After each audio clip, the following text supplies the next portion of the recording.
Já vám všem přeji krásný den a vítám vás u Beauty okénka z SNT.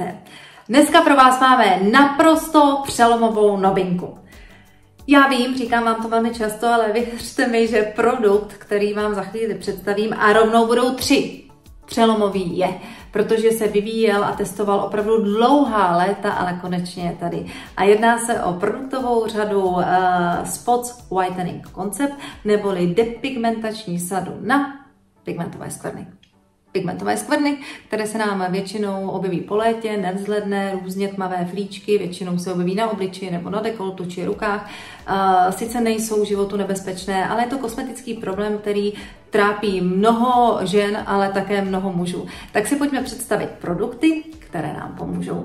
Tím prvním produktem je intenzivní depigmentační booster, který cíleně působí na tmavé skvrny, zpomaluje jejich tvorbu a samozřejmě je zesvětluje. Používá se lokálně, takže se dává pouze na ty pigmentové skvrny na obličeji, ale můžete ho použít i na dekolt nebo na ruce. Druhým produktem je aktivní depigmentační krém, který ty pigmentové skvrny zesvětluje, předchází tvorbě nových, rozjasňuje pleť a ještě oživí přirozený tón pleti. Ten už se nanáší na celý obličej, popřípadě na dekolt a na ruce. No a poslední produkt, který je zcela nový, tak tím je udržovací rozjasňující krém s SPF faktorem 20.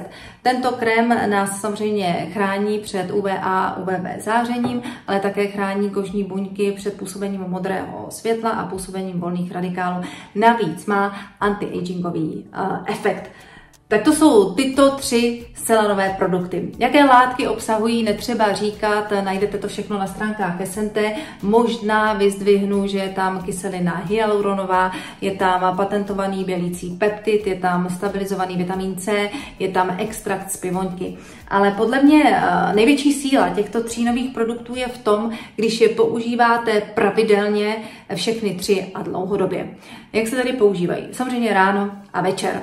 Ráno na vyčištěnou pleť dáte booster, ten dáte pouze na ty pigmentové skvrny, potom dáte depigmentační krém a potom dáte krém s SPF faktorem. Samozřejmě ten udržovací rozjasňující krém s SPF faktorem 20 používáme v zimě, pokud nejsme na horách, nebo když nesvítí tolik sluníčko, ale jinak byste měli použít opalovací krém s vysokou ochranou, to znamená SPF 50.